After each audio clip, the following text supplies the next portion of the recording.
ដីក្រុងសប្បាយក្រៃ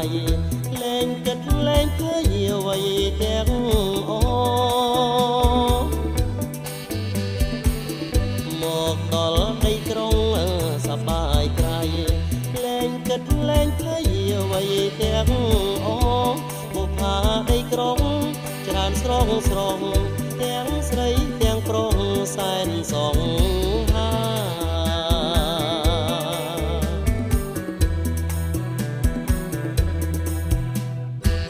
សំពត់ខើចកែងចោតចេញគល់ភ្លឺចោលភ្នែកមើលទៅញ័រចិត្តដា